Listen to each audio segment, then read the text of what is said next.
Hello and welcome to this special bonus episode of Transforming Tomorrow, the podcast from the Pentland Centre for Sustainability in Business here at Lancaster University Management School. I'm Paul Turner. And I'm Professor Jane Bevington. We're joined once again today by Dr Jean-Baptiste Jouffray, JB, from Stanford over in California. And we're going to talk to him, Jan. What are we talking to him about? Sand. We didn't want to remove sand from our, discussions entirely, but we'd run out of time last time, so we're going to have a special episode now just talking to me about sand. JB, just do that. Just talk to me about sand. Oh, careful what you wish for, Paul. This could become a very long bonus episode.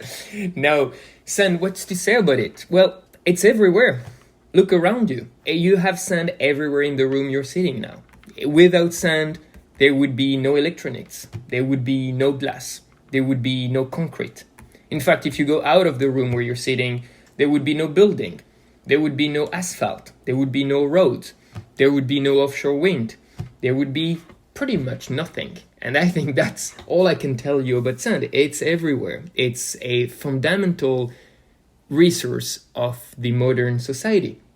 We are literally built on sand, and we're extracting it at a rate that, of course, is much faster than the natural replenishment rate. So you have issues of scarcity, local scarcity of sand. Are we running out of sand? Is a headline you can come across quite frequently and increasingly frequently on the news.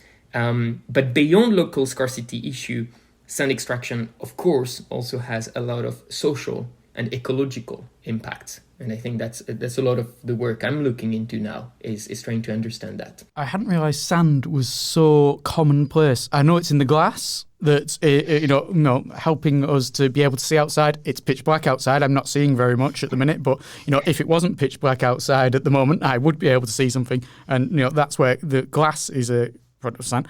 But then you mentioned so many other things there, JB. What is sand being used for? What are some of the things that people might not realise sand is being used for? Because, I could understand in building concrete, cement, I can understand in windows, but what other things is it that sand is being used for?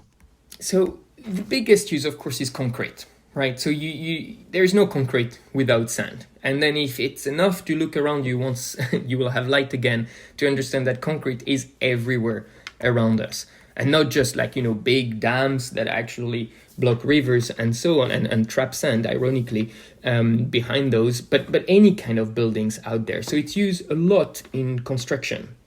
It's used a lot in land reclamation as well, manufacturing land. If you've seen those incredible satellite imagery of the Palm Island, for instance, in Dubai, well, this is sand. Funny enough, that part of that sand had to be imported from Australia because they ran out of sand resources in the bay. And you cannot use desert sand for most of those applications because desert sand has a wind-weathered shape because it's been rolled by wind for so long, which means that the grains are really well spherical and they don't bind together. And if they don't bind together, you do not use them for concrete, where you definitely want them to bind together. So instead, you have to use sand from land quarries or crushed rocks. You have to use sand from rivers, which comes with a lot of detrimental environmental impact and social impact. So you're dredging rivers and lakes. And increasingly, you're turning towards the ocean as well, because there are a lot of sand there. And it is, you can use it. It's also a lot of salty sand. So in cases, you have to use a lot of fresh water to take away the salt from the sand before you put it into your concrete. Otherwise, in reinforced concrete, if you add sand and salt, it doesn't end well. So you have a lot of those dynamics going on. This is construction, but then you're going to have minerals and metals that are found in those sands, including heavy mineral sands, what's called heavy mineral sands, where you're going to have very specific minerals with weird names like zircon, for instance, that you may have heard of, which you're using in a lot of high-tech electronics, including renewable energy. You're going to have titanium that requires sand. You're going to have silicone sand, like for silicone chips. So you need some very specific type of sand for silicone chips. Rare earth is another example of things that you find in sand, or specialties silicas that are used in various applications. So a long list of application with sand, very different use, very different type of sands and their derivatives that are used in pretty much everything we do. Yeah, I was just about to say, it seems like there doesn't sound like there's anything in the world that doesn't involve sand. Now that I've heard this, I can't believe that sand is everywhere. It is, and I think this is one of the real clever approaches of JB, but also part of his brilliance, is to notice things that are everywhere that no one else notices, and then to start unpicking the relationships, and particularly the business relationships that sit around the mobilisation of that resource. What's your work then with sand, JB?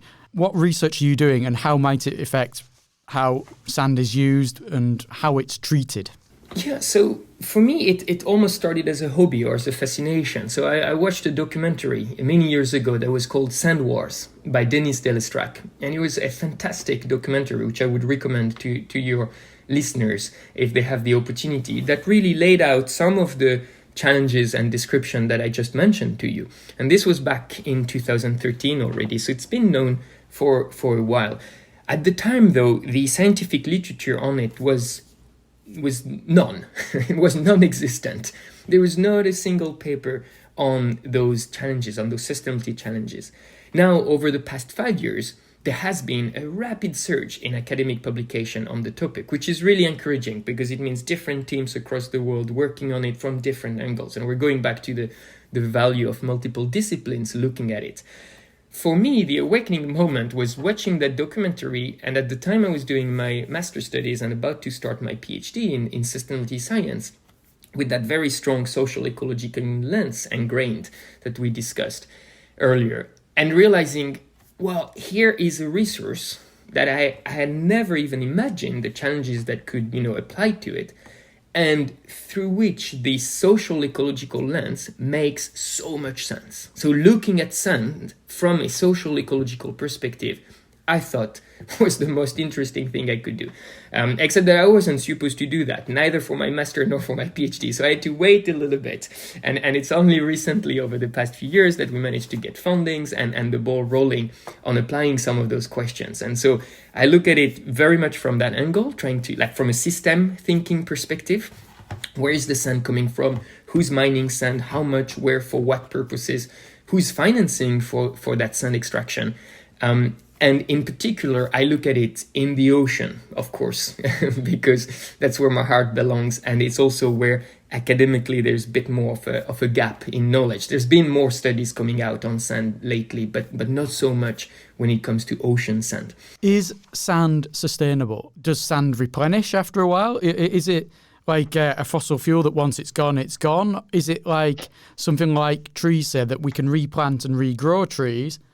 Can we artificially generate sand or encourage sand to grow? I don't know if you'd say grow or develop or multiply. Emerge, yes. I'm assuming that there isn't some kind of reproduction process here, that sand isn't alive and reproducing. But how do we get more sand? That's an excellent question. And of course, sand is a renewable resource at geological times. So very similar to fossil fuels. If you look at geologically, it's the process of erosion. Like start from the top of that mountain, that piece of rocks, end up a grain of sand, and it goes over and over and over. The problem is we're not operating at geological time, otherwise we would know it by now. And so, of course, at human scale, sand is absolutely not renewable. And so the answer to your question is no, there's no way of making sand or of planting sand out there and waiting it to grow and harvest it. It doesn't work like that. Now there are different type of sands and mostly there are different alternatives to sand. So the question is more, how can we replace sand? Not how can we grow or manufacture more sand, but how can we replace sand with components that act like sand, behave like sand, sound like sand, but are not sand. And I think that's more of an engineering research. And I certainly do not have the answer there, but there are many different initiatives ongoing trying to find alternatives. Like, can we recycle glass? Yes, we should. Can we recycle concrete? Very difficultly. Once it's been bonded together, you're losing kind of that primary material. If not recycle, could you repurpose concrete to be used as something else, as a different type of sand product in somewhere else? So it might not be suitable for making as concrete, but it could be used somewhere else where sand would have been used otherwise. That's right. And I think there you need to create economic incentives for that. And what we're seeing right now is there are much higher economic incentives for building from scratch rather than even refurbishing. So we're taking for granted a kind of an infinite sand supply. Because indeed, globally, I mean, we're nowhere close from running out of sand, as some of the headlines might imply, right?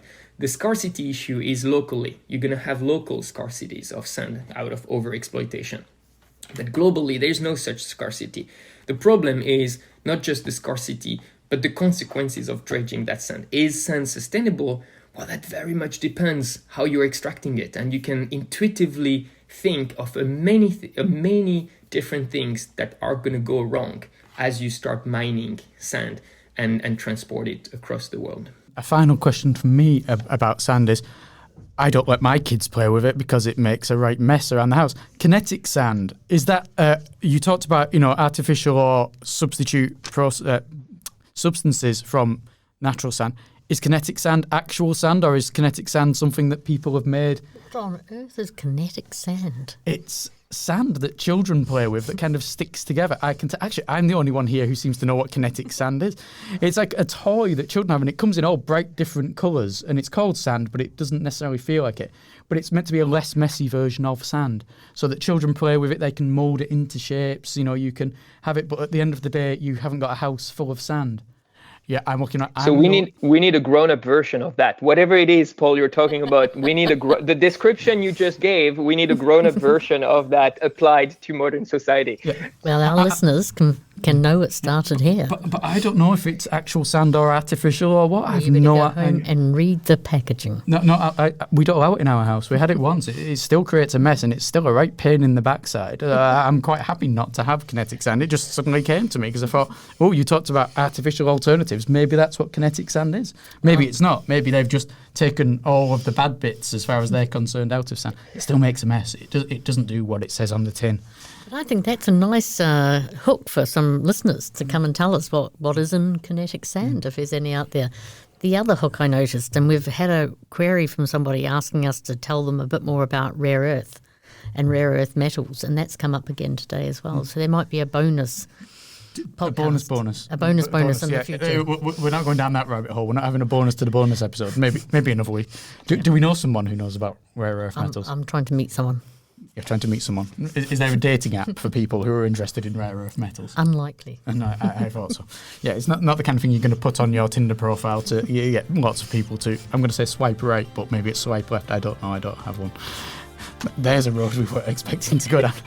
JB, thank you very much for swiping right and agreeing to be on our podcast. I agree. It's lovely to see you, and keep in touch. Yeah, and we'll be back with a normal episode, as normal as these episodes ever get, of Transforming Tomorrow next week, which will be with Georgiana Allison from Lancaster University, talking all about the sustainability efforts of Lancaster. Until then, I'm Paul Turner. And I'm Professor Jan Bevington.